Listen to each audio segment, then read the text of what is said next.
L'Afrique. Notre cher continent, le roi Mohamed VI en a fait un projet de règne. Dès son accession au trône, le souverain ouvre une voie vers le continent et près de 20 ans plus tard, cette vision sud-sud se concrétise, notamment avec un retour du Maroc au sein de sa famille, sous le toit de l'Union africaine. Un moment historique que nous avons vécu avec ferveur le 30 janvier 2017. L'émotion était vive.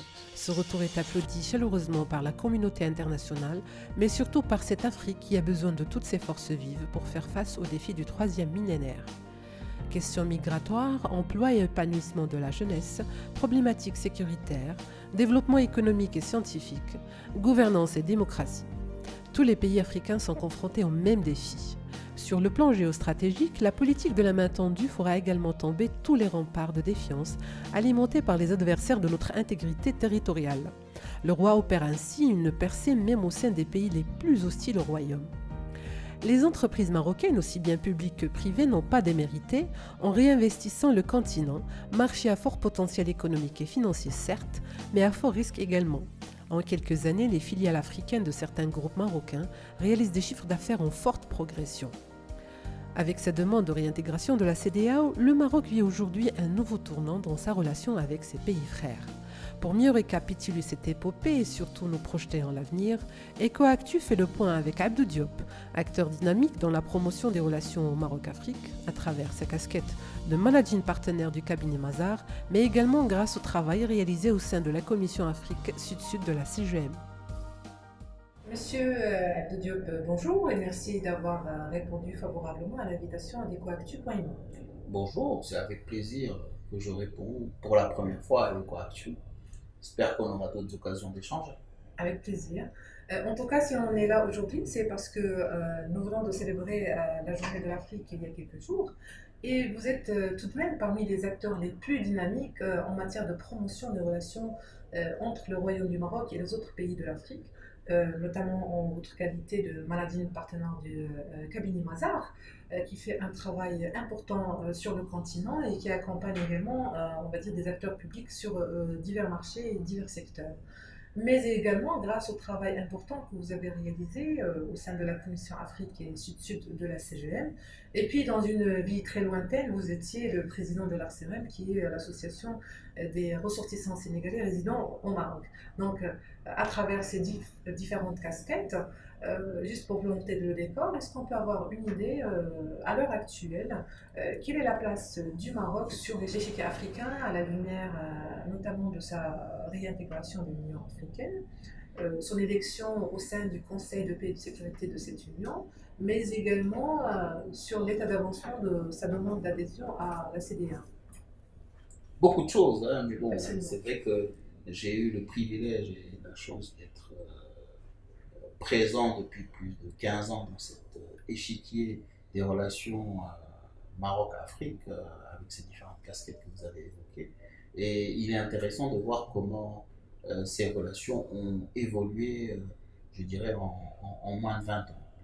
Je ne vais pas remonter à l'histoire, même si beaucoup la connaissent et certains ne la connaissent pas, mais bon, le plus important, c'est de parler de ces 20 dernières années parce que beaucoup de choses se sont faites en 20 ans. Bien sûr, nous avons eu une dynamique très forte depuis l'accession de Sa Majesté le roi Mohamed VI au trône, avec les différentes tournées royales et également cette dynamique des entreprises marocaines qui ont commencé à partir du début des années 2000 à s'exporter sur le continent.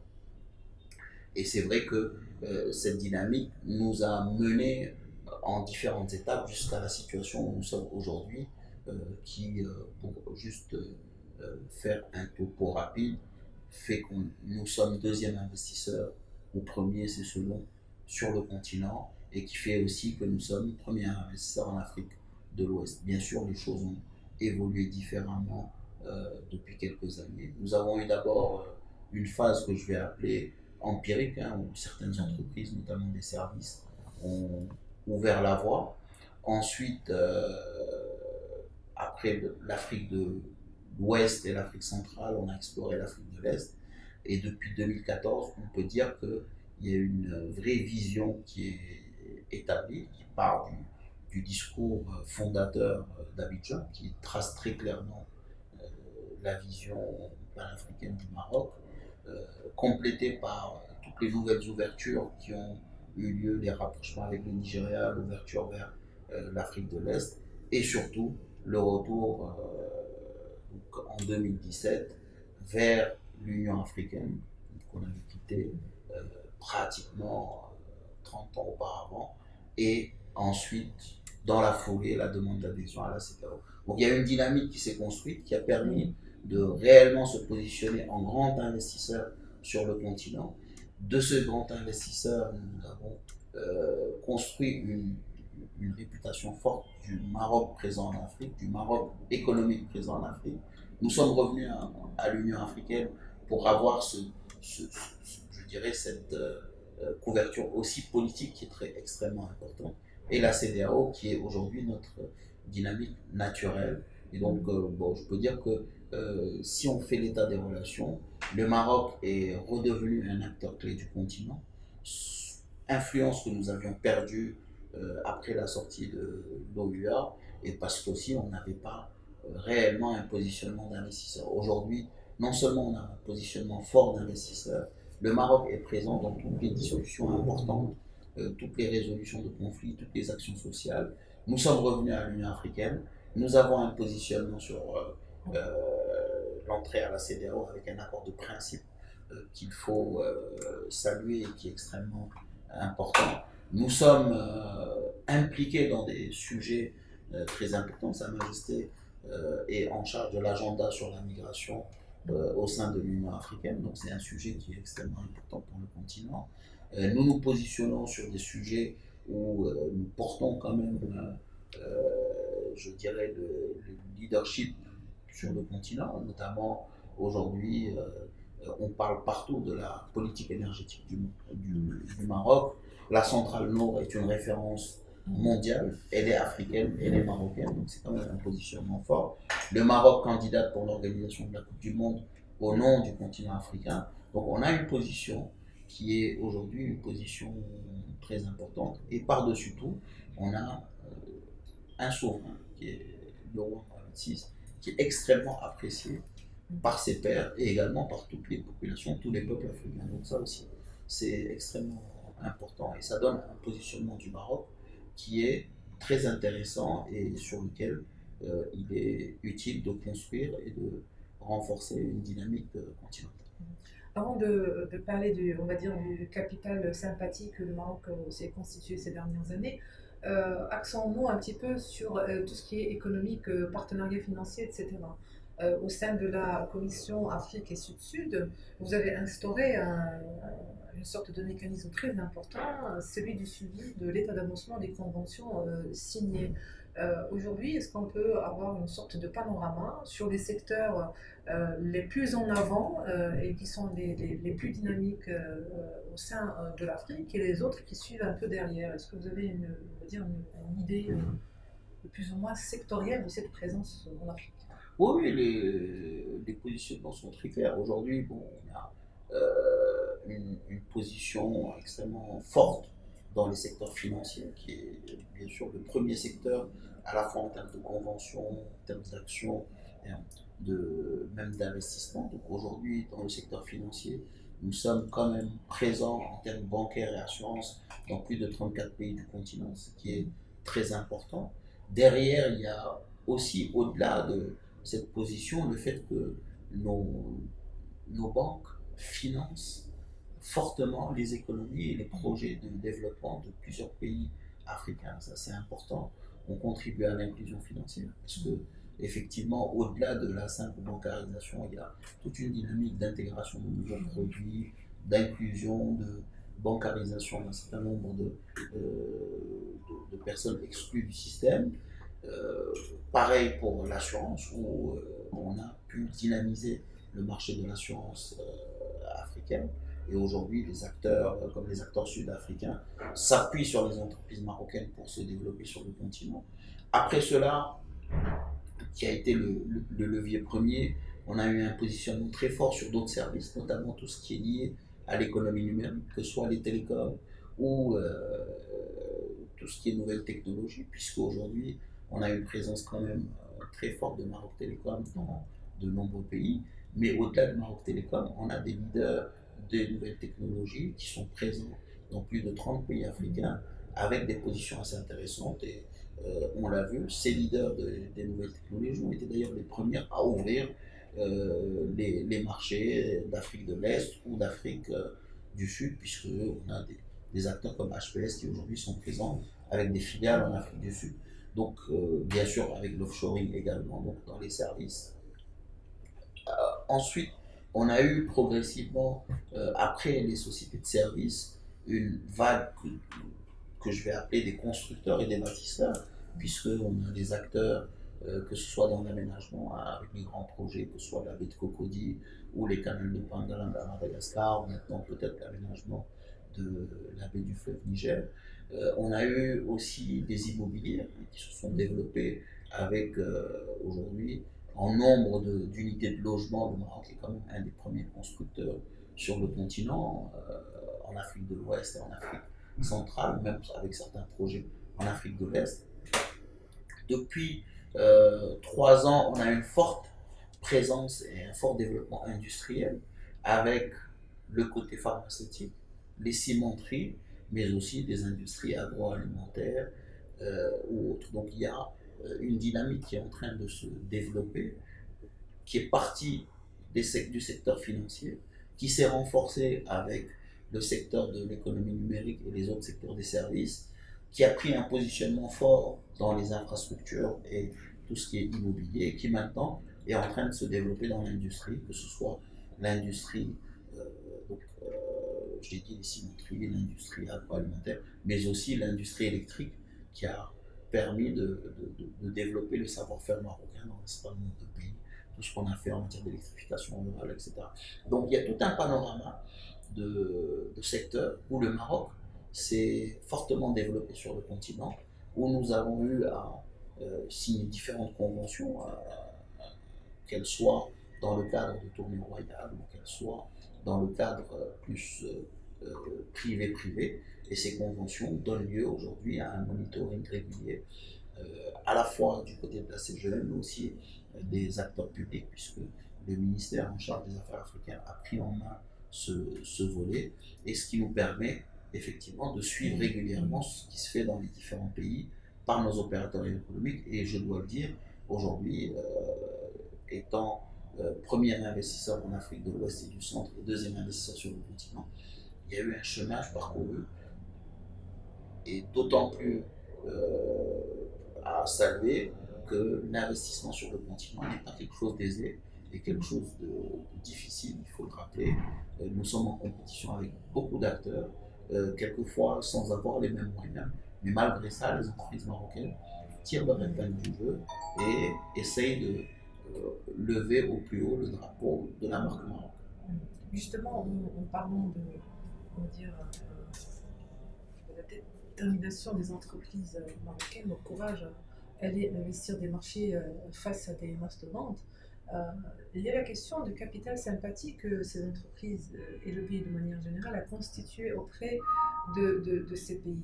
Mais ces derniers temps, vous qui êtes enfant de diplomate, on a senti quand même qu'il y avait des impairs de communication de la part du Maroc, notamment de la presse marocaine, des signaux qui ont été très mal interprétés, surtout dans les discours quand on parle du Maroc en conquête de l'Afrique, le Maroc conquérant. Est-ce qu'il y a aujourd'hui, on va dire, un travail à faire sur soi pour essayer de faire passer le message le plus fluide et le plus sincère d'égal à égal avec nos confrères africains? Je pense que il faut le dire, hein, cette dynamique est relativement récente et jeune, donc forcément, par moment, on pêche par l'inexpérience de la jeunesse. Donc effectivement, il y a eu pendant un certain moment un certain nombre de discours qui ont gêné. Il y a eu aussi quelques comportements de quelques acteurs qui ont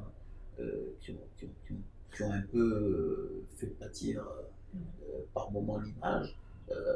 Mais j'ai tendance à rappeler, nous avons une marque Maroc en tant qu'investisseur économique qui est relativement récente et donc fragile sur le continent.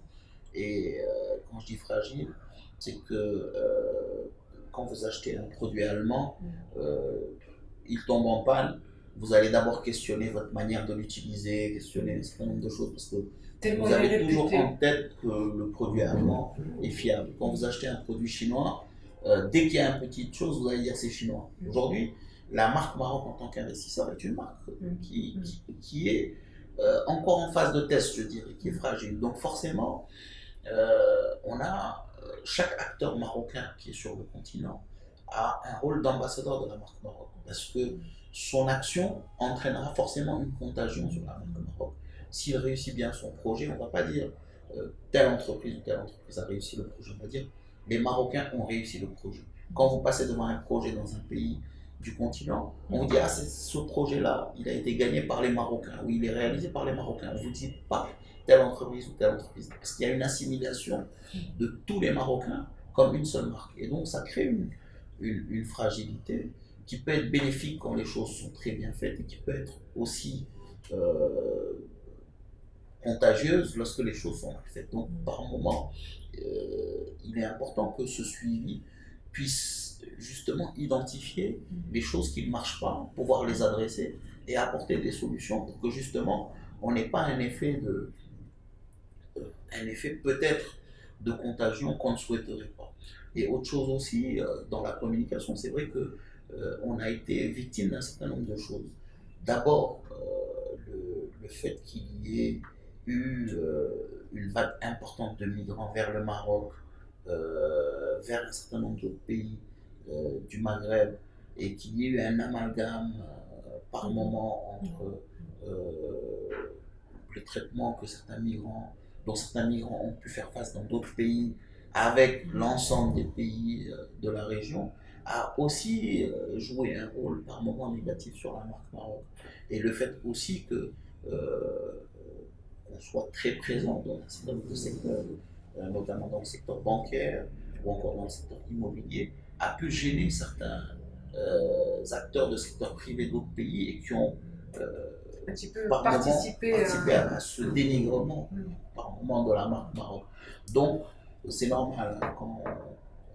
Donc le volet communicationnel et marketing n'est pas à négliger dans cette dynamique. Ah oui, on doit vraiment jouer sur plusieurs tableaux. D'abord, être sûr que nos entreprises délivrent ce sur quoi elles s'engagent, être sûr que nos entreprises n'utilisent pas de passe-droit, être sûr que nous ne sommes pas en train de reproduire des mécanismes vécus par ces pays auprès d'autres acteurs, que nous ne sommes pas en train de charger les barques avec des expatriés, que nous sommes en train de travailler avec du personnel local, que nous sommes en train de créer des joint ventures avec le secteur privé du pays, que nous sommes en train de construire dans les plans de développement des pays. Donc on a un travail important à faire pour communiquer, pour démontrer qu'on est en train d'apporter de la valeur ajoutée locale, de créer des emplois localement, de co-construire avec le secteur privé local et de s'insérer dans les programmes de développement.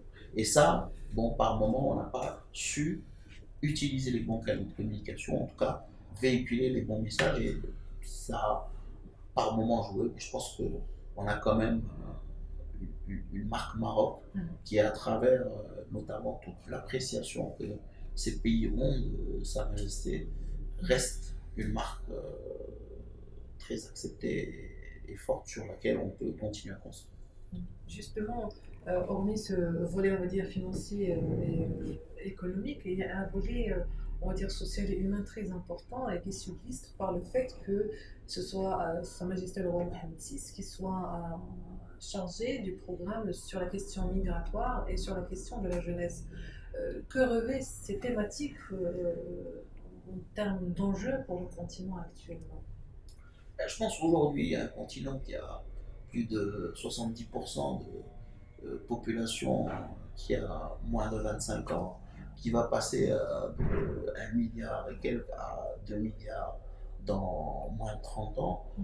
L'enjeu est extrêmement important, que ce soit la question de la jeunesse, du genre, ou de la migration, puisqu'on est un continent très grand pourvoyeur de migrants, et ne pensons pas que la première destination de migration c'est l'Europe ou ailleurs. La première destination de migration c'est l'Afrique elle-même. Donc c'est un sujet qui est crucial pour le développement du continent.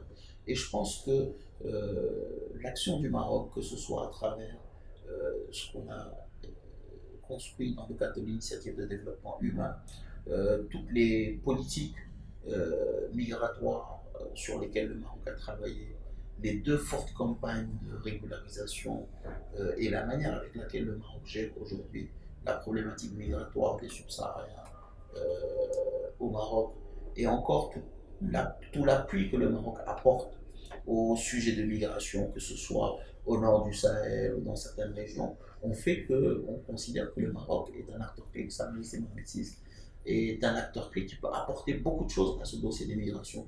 Donc c'est tout à fait naturellement qu'on lui a confié cet agenda de la migration sur le continent. Et je pense qu'il y a beaucoup à apporter en tant que Maroc sur toute cette expérience et sur aussi ce rôle d'acteur clé dans la migration, aussi par rapport à l'Europe, parce que le Maroc joue un rôle très important et a montré un leadership sur ce domaine-là. Donc je pense que dans ce cadre-là, c'est un dossier extrêmement important. Le Maroc joue un rôle majeur dans ce dossier-là, et c'est encore tout à l'honneur du Maroc et de Sa Majesté qui, à peine revenu à l'Union africaine, a en charge un dossier aussi important. Aussi, on va dire aussi sensible également vu les changements des mentalités des générations au sein du continent. Alors, on ne peut pas conclure cet entretien sans revenir, on va dire, sur la demande d'intégration de la CEDEAO. Alors, le communiqué de la 52e, on va dire, session ordinaire de la conférence des chefs d'État et de gouvernement de la CEDEAO a quand même marqué un moment d'hésitation. Est-ce que cette demande est en passe d'aboutir? Et puis, quelle serait sa valeur ajoutée sur l'ensemble des éléments dont vous nous avez parlé, que ce soit la présence d'entreprises marocaines, dont, on va dire, leaders dans leur secteur sur le marché africain, sur l'échange d'expériences, sur l'échange de savoir-faire, mais également en matière de soutien et de coopération, on va dire, purement sociale? Je pense que sur ce dossier CEDEAO, c'est vrai que il y a beaucoup de questions et d'interrogations. En fait, la démarche est une démarche tout à fait normale, hein. Les chefs d'État de la CEDEAO ont décidé de lancer une étude d'impact approfondie, ce qui est tout à fait normal, hein. Vous savez, pour la première fois, la CEDEAO va accueillir un nouvel État en son sein. Donc il était important que, préalablement à la décision finale, après l'accord de principe qui quand même a déjà été donné, que la CEDEAO puisse mesurer de manière plus approfondie les impacts, en particulier par rapport à un certain nombre de pays qui se posaient des questions. Et donc, pour moi, la démarche est tout à fait normale. On a eu une décision à Monrovia qui a donné un accord de principe qui a été mal interprété par beaucoup, parce que certains acteurs dans des pays de la région pensaient que le Maroc était demandeur d'un fast track. Le Maroc n'a jamais été demandeur d'un fast track. Le Maroc a fait une demande d'adhésion tout à fait normale, parce qu'il s'agit d'une réelle complémentarité économique. Aujourd'hui, nous sommes le premier investisseur en zone CEDEAO. Nous avons des relations économiques très fortes. Or, notre commerce avec la CEDEAO reste faible. Pourtant, nous importons. Quand on regarde nos premières listes de produits importés, beaucoup sont produits en zone CEDEAO, mais on n'importe pas ça de la CEDEAO parce que il y a en plus des coûts logistiques, des droits de douane extrêmement élevés. Quand on regarde les produits importés des pays de la CEDEAO, on a beaucoup de produits qui sont importés d'ailleurs que du Maroc, alors que le Maroc les produit. Mais parce qu'il y a des... Donc, nous avons une situation qui est dommageable pour nos économies respectives, parce qu'il y a un lien très fort entre les économies des pays de la CEDEAO et du Maroc, mais il n'y a pas ces accords qui permettent de fluidifier les circulations des personnes et des biens. Donc, il était naturel que le Maroc fasse sa demande. Il est aussi naturel que les pays s'inquiètent pour pouvoir prendre la décision. Il faut qu'ils aient tous les éléments d'impact. Mais quand on analyse de manière sereine et claire, c'est une opération gagnant-gagnant. Aujourd'hui, le Maroc, avec ses 35 millions d'habitants et un pouvoir d'achat relativement intéressant, additionnerait à la CEDEAO et au poids de la CEDEAO un ensemble de choses pour donner quand même la 16e puissance économique mondiale, qui ferait de la CEDEAO un acteur clé visible sur les radars internationaux, avec un accès à la Méditerranée pratiquement à 14 km de l'Europe et avec des accords privilégiés avec les pays du Golfe, donc quand même un renforcement de cette position de la CEDEAO, une complémentarité industrielle très forte. Aujourd'hui, je prends juste l'exemple de l'automobile. Aujourd'hui, quand on parle de l'automobile, le Maroc produit près de 400 000 véhicules, à horizon du plan, arriver à 1 million de véhicules. On est dans une région où vous avez des pays comme la Guinée, le Ghana, la Côte d'Ivoire, qui produisent de la bauxite.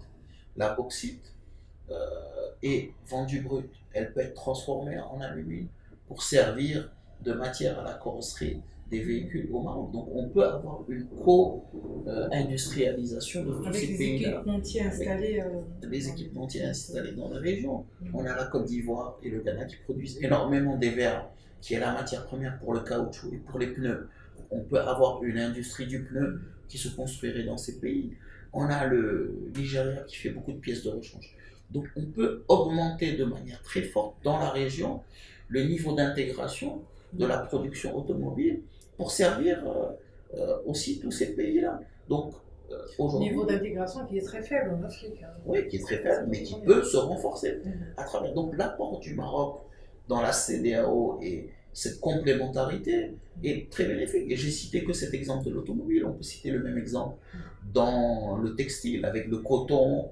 On peut citer cet exemple dans l'agroalimentaire, que ce soit dans les agroprimeurs, les jus, le chocolat, etc. Donc il y a tout un potentiel de développement de chaînes de valeur industrielles arrimées aux chaînes de valeur mondiales dans cette région avec une CEDEAO à 16.